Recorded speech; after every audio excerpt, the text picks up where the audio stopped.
8月18号，本周二是天津港812特别重大火灾爆炸事故发生的第7天。按照民间习俗，这一天是遇难者的头七忌日，汽笛响起，蜡烛点燃，一座城市在祈祷遇难的亡灵安息。在天津大港殡仪馆外，消防员甄宇航的家属心情也许格外复杂。头七忌日的这一天，恰好是甄宇航22周岁的生日。家人为他点上生日蜡烛，放上一碗煮鸡蛋，送他最后一程。对不起，妈妈爱你的。在天津市消防大队天宝大道中队的营房里，牺牲消防员宁宇的母亲与儿子的生前遗物做最后的告别。19岁的四川小伙就这样骤然离母亲而去。而在这一天，另一些消防员的父母承受着另外一种煎熬。事故已经发生7天，他们的孩子却依旧失联，活不见人，死不见尸。他们等不来任何消息，只能一天天不停地寻找。我们就开始围着所有的医院去找，都没找到。每天上午的时候，我们大概是8点左右从家出发，然后去他提供的相应的那些联络地方等待这个消息。然后我母亲跟着一起去，然后到4点多的时候，我们把我母亲送回来，然后晚上大概6点多我们会再去所有的那个就是医院再去转一趟，基本上每天都是这样。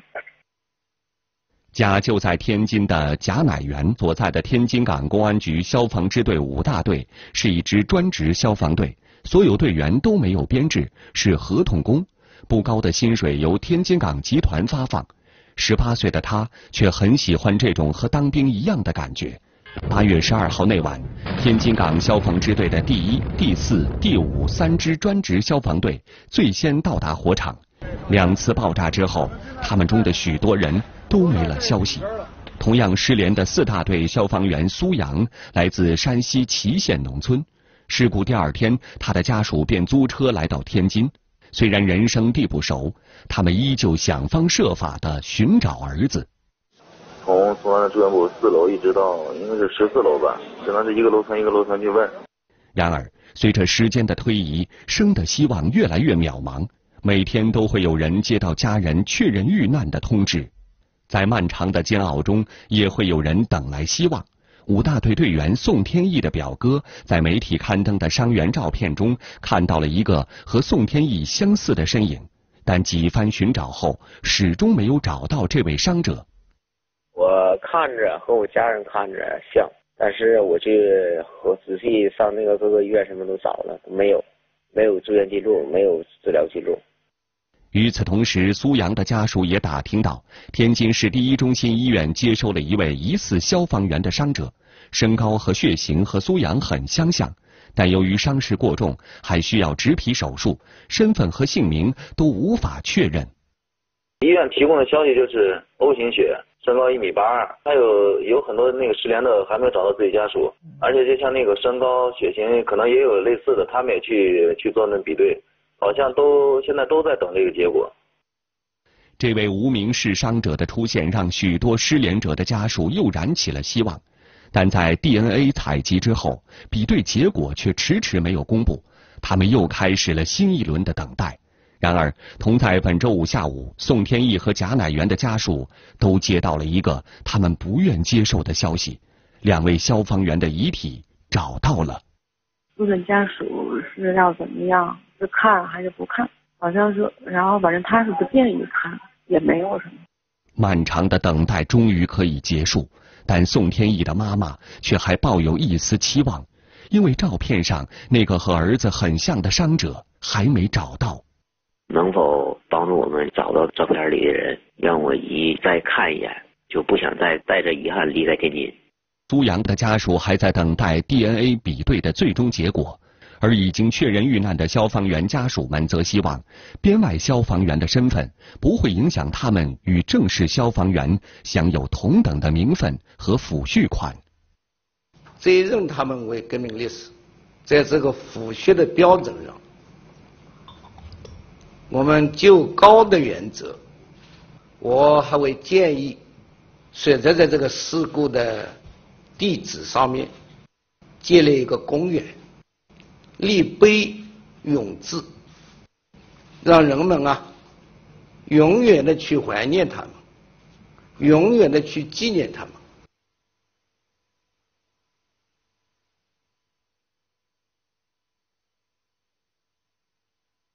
现在是在海港城19条401房间，这就是我买的新房子。由于一场爆炸，它变得十分的狼藉。我们看到这是一个主卧的门，直接由门栓上，直接分到了床边。这是厨房，厨房的天花板已经掉下来了，然后是。爆炸发生的第二天，家住天津海港城小区的刘先生想都没想就回了家。虽然眼前的场景让他的心情久久难以平复，但他当时还没意识到窗外几乎近在咫尺的浓烟到底意味着什么。我一进门的时候的确是很吃惊，但是我还没有意识到爆炸地点有这么多的危化品存在，还没有意识到它对我的生活会有这么大的冲击。眼前这个既崭新又破碎的家，刘先生刚刚住了3个月。为了这套房子，他拿出了工作几年的全部积蓄，在父母的帮衬下才交了首付。刘先生说，在这个刚刚交付还不满1年的小区里，还有很多像他一样的年轻人，身上都背着银行贷款。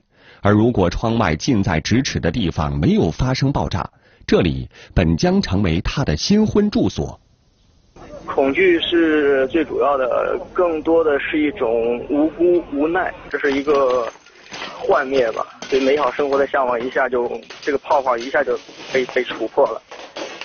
像刘先生所在的海港城小区一样，因为8月12号晚爆炸受到波及的小区一共有11个。爆炸发生后的第6天，在专业人员对居民楼内的可疑物质排查完后，迫切想要回家的居民们第一次在武警官兵的陪同下获准进入楼内取回急用及贵重的物品。而这一次对于自身的防护，几乎每个人都格外注意，会穿一些长袖长裤比较硬点的鞋，自己戴帽子还有手套口罩之类的。对于附近的居民们来说，他们怎么也没想到，在几乎与自己就1墙之隔的地方，竟堆放了约2500吨的危险化学品。在事故发生后的第10场新闻发布会上，他们从天津市副市长何树山的回应中，第一次听到了爆炸核心区仓库中危化品的种类和数量。目前掌握的危险品分7大类，这个仓库里边大约40种左右。那么主要是3大类。4100平方米的区域内堆放的危化品总计约7大类40种。其中不仅有相当于炸药类的氧化物硝酸铵、硝酸钾大约1300吨，易燃的金属钠和镁又是500吨，还有生产企业在爆炸发生第2天一早就赶到应急办报告的剧毒物质氰化钠，约700吨，有700来吨。目前大部分的都已经找到确认，现在已经增加到141个人，现在都在现场。针对爆炸核心区域极为复杂的危化品环境，从本周开始，指挥部要求以防化兵带领化学品专家和厂家人员，明确分组的方式，对爆炸核心区的危化品展开勘查和标注。如果说里面是空箱的情况下，我们做标注1；里面有东西，但它不是非化学物质的时候，我们标示2；如果里面是化学物质情况下，我们标示3，并进行取样。里面的因为高度太高了，我们人上去不了，检查不了，但是我们要想办法，尽快往里面推进。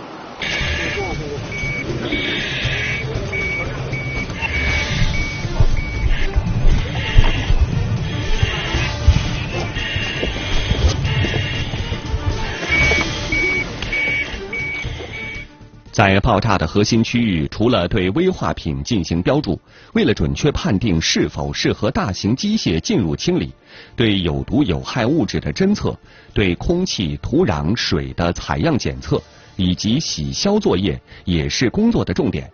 而由于仍有大量危化品残留，即使天气条件允许，核心区域内的各类处置工作仍难免危机四伏。你们走路的时候碰到有水的地方，尽量是给绕开，因为这个水里有可能会有腐蚀性啊，有毒性其他的，尽量避开。我们看见前面的集装箱还在冒着烟，现在有2名专家要靠近一点去查看一下。那这个检测呢，也是为下一步大型机械是否能够进入来进行创造一个先前的条件。撤！赶紧对空气进行检测。自己报。下雨了，快撤！往外撤！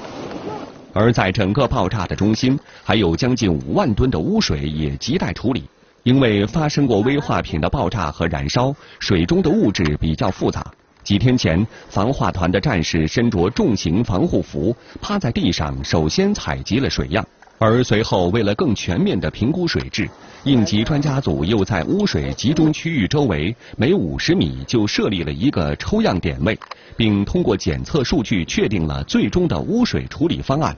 那现在专家也是告诉我们，不同的点位浓度不同。现在浓度最高的氰化物超标呢是有800多倍，而最低的呢只有2倍。目前水质当中的氰化物平均超标大约40多倍。我们根据水质的情况，已经制定了处理方案，并正在实施。